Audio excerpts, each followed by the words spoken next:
Alam niyo sa mahal na gasolina ngayon, motor na talaga ang solusyon para makatipid at mapabilis ang biyahe natin.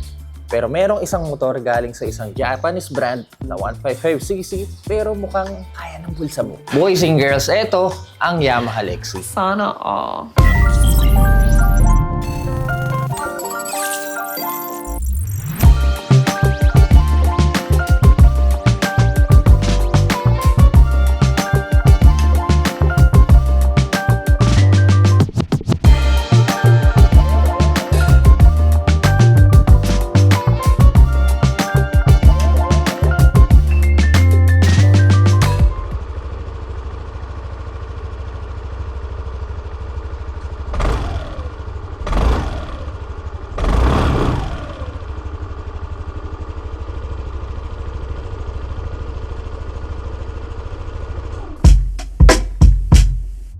Alam nyo, sa tuwing nakikita ko ang Lexi, talagang value for money ang unang pumapasok sa isip ko Well, bukod sa pasok sa banga ang presyo, gumagamit ng 155cc displacement, naka-liquid cooled 4-valve single cylinder with VVA single overhead cam na may 15.4 horsepower at 14.2 Newton meters of torque. This is the exact same engine ng Aerox at NMAX. Well, yung standard hindi yung mga naka-YE CVT. Fuel tank capacity is 4.2 liters, may bigat na 116 kilograms at mabibili nyo for an SRP of 99,900 pesos. Para sa isang Yamaha na 155cc, panalo na yung presyo nito Para sa Lexi, meron tayong dalawang kulay na pagpipilian, isang black at isang matte green na nasa harap natin ngayon. Okay yung itsura niya sa matte green When it comes to styling, kung titignan natin siya sa gilid, mukha siyang NMAX na medyo nagutom. Same build sa NMAX pero sa personal mukhang manipis siya tignan Pero dude, busog-lusog naman sa engine. Ika nga nila, nasa performance yan. Umpisa muna natin sa harap dahil medyo controversial tong part na to. This is our front end for the Yamaha Lexi. I mean, malayo siya sa itsura ng bagong NMAX. Kung tutusin, ito ang unang beses na nakita ko gumawa ng ganitong klaseng front end ng Yamaha. Kakaiba Well, dito sa taas, mayroon tayong visor. Smoke visor na to with Yamaha logo dito sa taas. So, hindi siya ganun kataasan. So, don't expect na may wind deflect kapag running kayo in high speed. Siguro aesthetic lang yan. Then, sa headlight, ito nabuksan natin. So, kapag running kayo, ganito po ang itsura niya. Meron kayong daytime running light dito sa baba. Kidlat ang design. Then, kapag bubuksan natin ang makina, ayan yung mismong headlight nyo. So, automatic to nabubuksan. Wala po tayong switch kung saan pwedeng patayin ng headlight, which is extra safety na rin sa daan kahit in broad daylight. Kitang-kita kayo, di ba? And for the turning light, naka-bulb type pa po tayo. Hindi siya yung katulad ng ibang scooter na nakalawit yung mga turning light. Siya halos kasama ng front end. I think isang buong assembly tong headlight tsaka turning light. Hindi ko lang sigurado kasi may space dito Siguro pag tinanggal nyo yan, isang buo to. Dahil nasa matte green Lexi tayo, meron siyang kasamang sticker dito sa harap na parang arrow na nakapoint sa baba. Then 155LX sticker sa kanan. Yung iba napansin ko lang di masyadong natuwa sa itsura ng front end ng Lexi. Side profile ng Lexi, halos kamukha siya ng NMAX. As you can see dito sa part na to. Yamaha badge dito sa gandang gitna. Then all the way down here, meron tayong footboard, meron tayong gulay board, meron siyang rubber para may grip yung mga sapatos natin, just in case. Tsaka gusto ko sa footboard ng Lexi guys, yung mga ibang scooter kasi flat footboard. Sa Lexi ko napapansin nyo, meron pa siyang pa-island dito sa harap. So either gusto nyo i-relax yung paa nyo dito, o kung gusto nyo itukod sa harap. Siguro malaman natin mamaya sa first ride kung kamusta ba itsura ng mga paa natin dito. Size 10.5 na sapatos, subukan natin mamaya sa unang upo. Then for our utility glove box, meron tayong compartment dito sa bandang kaliwa. I mean, hindi siya ganun kalaki Also, wala siyang cover. Ayan yung itsura niya. Ay, may plastic na harang dito sa gitna. Siguro ito yung para sa cellphone natin. Tama ba? Ayun din yan. Para sa cellphone natin. Pero ingat lang kasi. Ayun, tignan nyo naman. Baka pag running kayo, medyo mabilis ang takbo nyo. Hindi nyo napansin yung hams o lubak. Biglang tumalo yung cellphone nyo. Also, masyadong pansinin to sa daan. So, alalay lang sa part na yan. Then, mayroon siyang siguro lagay ng wallet dito sa part na to. I mean, mababaw siya. Hindi siya ganun kalali. At least may lagayan kayo ng kung ano-ano. And, meron kayong USB charging port na may rubber cover. So, yan po ang compartment sa bandang kaliwa. Sa kanan naman ang ating susian. Conventional key pa po tayo. Hindi nakakilis yung bike. Meron tayong shutter key. Yan, extra safety sa parking. So, kapag nag-park kayo sa mall at nilock nyo yung steering, pindutin nyo lang itong button na to. at least medyo iwas sa magnanakaw. Para katulad ng ibang mga scooter, meron po tayong ilalapat dyan sa butas. Bigyan nyo lang siya, then magbubukas na shutter. Meron din tayong hook para sa mga pamalengke natin. Bandang likod naman, ganito po ang itsura niya. 155LX sticker na naka-impose. Ganda ng itsura. Yan another sticker dito sa baba. Wala masyadong kanto yung feeling sa way bandang likod. Halos kamukha nga ng likod ng Gravis eh. Pero linis tignan. Then for our passenger foot pegs, mahaba yung metal foot pegs natin eh. Madali siyang ibaba at madali lang din siyang iangat. And as you can see, meron kayong grab rail for your passengers. Kung napapansin nyo, hinulig yung upuan. Kasi tuwang-tuwa ako sa lapad at laki ng upuan niya. I mean, tignan nyo namang itsura. Napaka-komportable nyo dito. Tingnan nyo yung foam mo. So isa to sa mga nagustuhan ko sa Lexi. Malapad at malawak na upuan. Also yung material ng upholstery na ginamit. Ganda lang. So mamaya sa first ride, subukan natin kung gaano komportable ito. Ngayon buksan natin kung gaano kalaki ang underseat compartment. Para magawa yon, twist lang natin pakaliwa para mabuksan ng main seat. May marinig kayong click. Then, ayan. Ito na po ang seat compartment nyo. Hindi siya ganun kalaki yan. Guys, hindi na ako magte-test ng helmet dito dahil panigurado kahit pinakamalit na helmet na mayroon ako hindi kakasya dito. Kasi unang-una tatama pa rin sa part na to eh. I mean, masyado maliit. Kung nagtataka kayo, bakit hindi pa kaya extend banda doon sa likod? Dahil andito ang ating tangke para sa gasolina. So every time papagas tayo, hindi katulad ng NMAX na nasa harapan. Dito kailangan nyo huminto, bumaba sa motor, iangat ang upuan at buksan ang tangkap. So, yan po ang ating fuel tank. Diyan po siya located sa ilalim ng upuan. Lagayan ng tools, mayroon naman dito sa part na to. Yun nga lang, wala siyang lagayan ng documents katulad ng Honda. Then, meron din kayong dalawang helmet hook sa magkabilang gilid. Yan yung isabit yung mga helmet nyo. And for the rear, naka-LED taillight na rin po tayo. Ewan ko ha, pero pasok sa panlasa ko yung itsura ng taillight ng Lexi. I mean, ito ang taillight natin. Then, kapag pepreno tayo, ganyan ang itsura niya. Ang maganda lang, no? Turning switch, hazard. Ayan, ganyan. Buksan natin display ng Lexi. Yun! For our dash, naka-LCD instrument cluster pa po tayo. Pero aminin ko sa inyo, maganda yung tsura niya. So, negative display na may Lexi LX 155 logo dito sa baba na nailaw. Also, gusto ko yung hugis ng salamin. Ayan, ang premium ng itsura. Right, so for our display sa taas, makikita natin ang clock, speedometer sa gitna, fuel indicator sa kanan, at tachometer naman sa kaliwa. Then, sa baba, ang ating mga ilang information. Tulad na lang nito, ang ating average fuel consumption. Para sa presyo niya, meron siyang battery voltage ay isa. Then trip meter, also I think this is the trip to BLO3. Ito ata kapag i-connect nyo siya sa Y-Connect. By the way, for this price, meron pa rin po kayong Y-Connect. So, ganito po ang itsura niya just in case. So, for example, na-connect nyo na ang bike sa Yamaha app. Ganito po ang magiging itsura niya. Pero sa totoo lang, hindi ko masyadong ginagamit to. So, sa mga techie dyan, baka magustuhan yung ganitong klaseng feature. Then, Yamaha LX155 logo na nailaw dito sa baba. Ang ganda tignan. So, that's it for our dash. For less than 100,000 pesos, ganito po ang itsura ng display nyo. For our cockpit, meron tayong cover sa may handlebar, tulad ng NMAX. Right handlebar for the switches. Meron tayong idling stop system or start and stop system. So kahit pa paano may feature si Lexi para mas maging fuel efficient. Mamaya subukan natin yan sa first ride.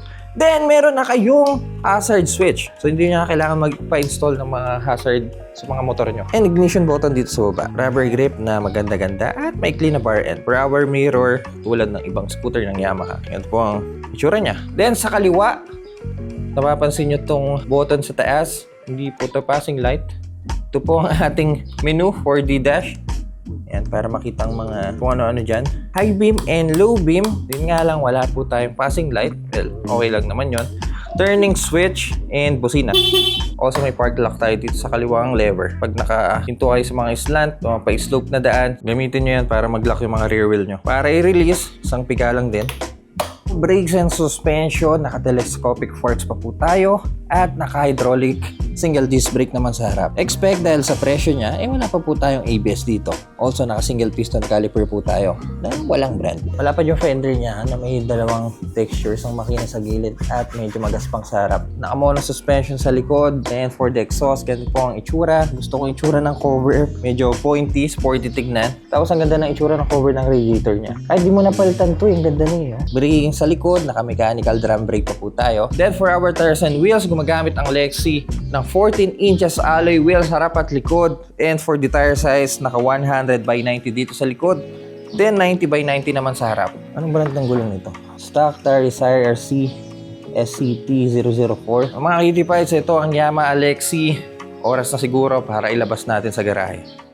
First ride sa Yamaha Alexi. Sa wakas, nagkaharap din tayo. Alam niyo, hindi ko maintindihan bakit ang daming may ayaw dito sa motor na to eh.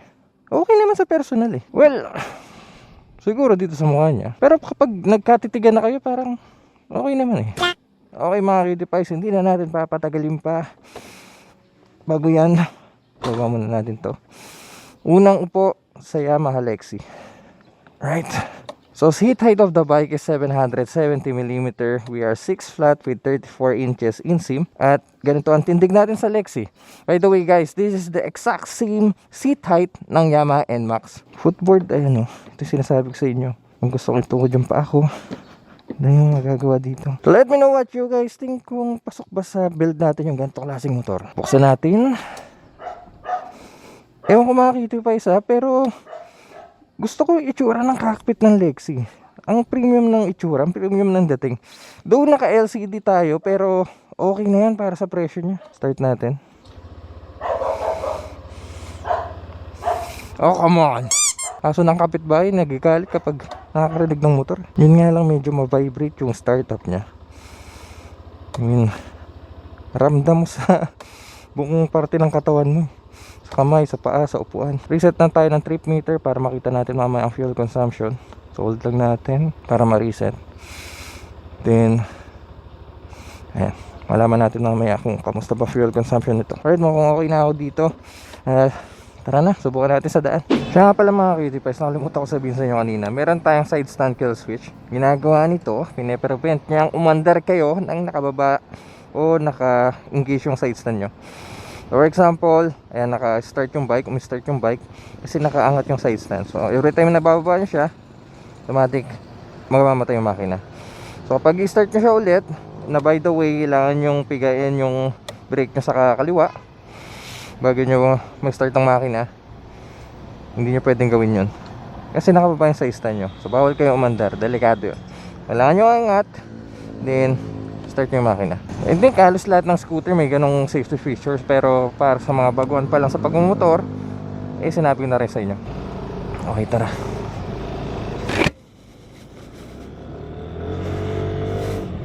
Ergo natin sa Lexi, napaka-komportable ng riding position natin sa motor na to. Malapad yung upuan eh. Tsaka malambot siya. By the way, itong pakita ko lang sa inyo. Dito tayo sa lilim. Itong footboard niya, ewan ko siguro ako lang. Sa haba ako kasing tao na may 34 inches inseam na legs, ewan, parang nabibitin ako sa footboard niya. Oo, may pa slope pero sobrang liit lang ng space eh. Hindi ko may stretch yung mga legs ko masyado. So, ayan. Pag gusto ko mag-relax, walang way. Siguro ganyan, pero ewan ko, medyo nabibitin yung legs ko. Teka, tignan natin yung turning radius ng handlebar natin kung tatama sa full turn. So, hindi naman.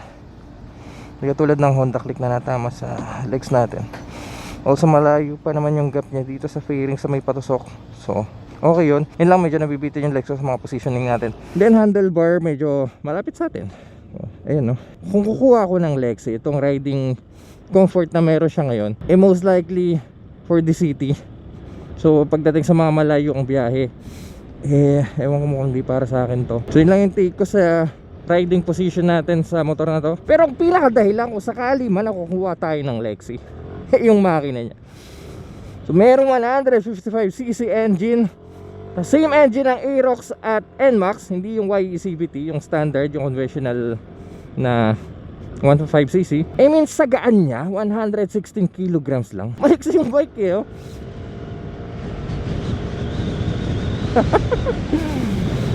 Asaya sa bawat piga mo eh. Yun lang guys, alalay lang dahil wala tayong EBS, so galit na galit yung makina sa bawat piga mo eh. Gigil. So when it comes to power to weight ratio, siya ang pinakamura, pero pagdating sa 155cc, siya ang pinakamaliksi. Maliksi pa sa Aerox at sa NMAX. Yung instrument cluster natin, maliwanag siya. In broad daylight, napakatirek.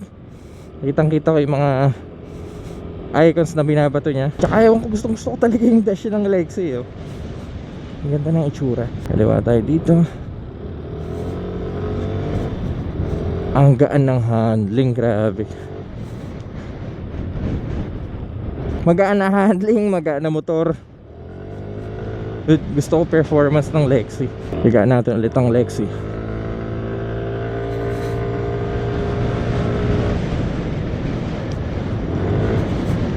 Suabe. Alright.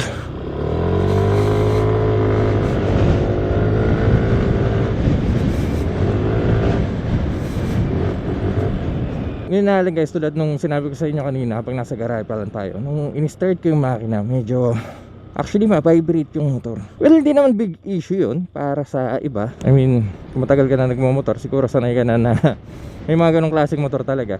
Pero kasi ako tulad ko, galing ako sa Honda Giorno, kung ano-anong scooter sa garahe. Marami na rin ako nahawakan ng mga kalmado lang na scooter sa mga startup na napaka-smooth. Ang sarap sa pakiramdam. Pero eto, halos same feeling sa Honda ADV 160. Hindi sila nagkakalayo actually. Saka maingay yung makina ng Yamaha talaga.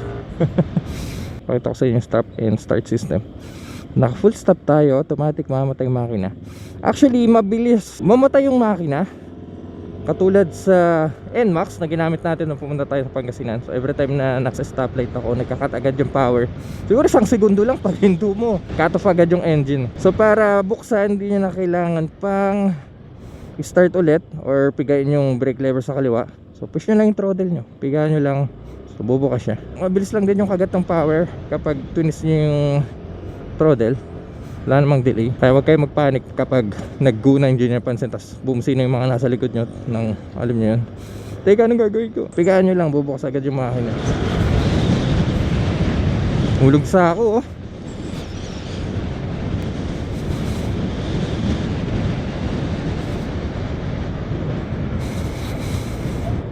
May mga lubak sa part na to. Yan, tulad ng NMAX, medyo stiff yung suspension niya.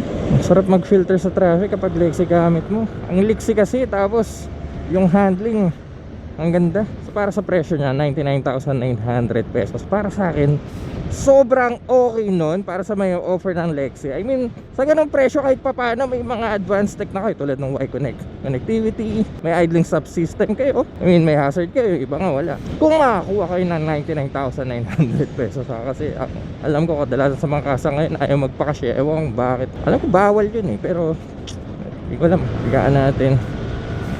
Sobrang sarap umiga sa Lexi talaga. Sana kinuha nila yung idea ng Honda kahit papaano na gumagamit ng combi brake system. Yun yung kapag pumiga kayo sa left lever, automatic front and rear nyo kakagat. By the way, pag-usapan natin fuel consumption, kumonsumo ang Lexi ng 38 km per liter. Hindi na ako masyado nagulat doon kasi same engine to ng NMAX. Ganito rin ang consumption ko nung pumunta tayo ng Pangasinan. Yun nga lang guys, sa mga downside sa akin ng Lexi, maliit yung fuel tank niya. 4.2 liters ang fuel tank capacity. So kanina umalis tayo, isang bar ang nabawas. Ngayon medyo malapit pa nga itong lugar na to sa bahay ko. Hindi naman ganun kalayuan to. 2 bar agad yung nawala. So hindi to katulad ng NMAX at Aerox na malaki-laki ang tank capacity. May ang pag-gas nyo dito. Malaki ang engine, taas ang displacement, pero maliit ang fuel tank capacity.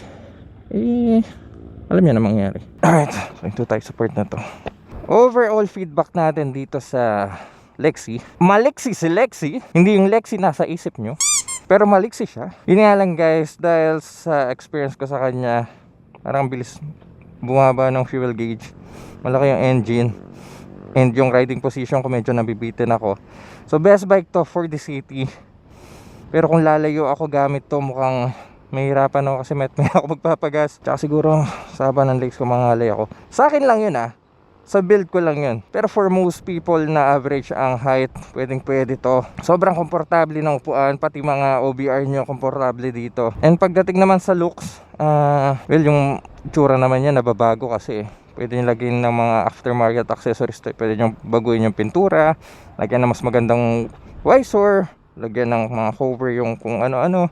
Marami kang pwedeng gawin dyan nababago yan. Pero ang importante talaga sa akin yung makina. For 99,900 pesos, almost 100,000 pesos, sobrang sulit ang Lexi para sa akin. Pero kung kayo ang tatanungin mga Kitty Pies, anong masabi nyo sa motor na to? Pasok ba para sa panlasa nyo? Let me know in the comment section down below. Kaya pala bago natin tapusin ang video na to, big shoutout to We Drive Car Rentals. Located yun sa Tansa, so if ever taga Cavite kayo at malapit kayo sa lugar na yon, pwede nyo masubukan to, dali nyo kung saan nyo gusto. Lalagay po natin dito ang Facebook page nila, so kontakin nyo lang sila kung trip nyong mag-unwind gamit ang Lexi. Kaya mga Kitty Pies, kung nakatulong ang video na to, kindly leave a like, at kung may kayo sa mga ganitong content, huwag kayo mag-alala dahil nasa tamang channel kayo. So make sure to press that subscribe button dyan sa baba. So dito na lang muna tayo dahil napakainit, nasa gitna tayo ng katirikan ng araw. Kaya see you po sa next content.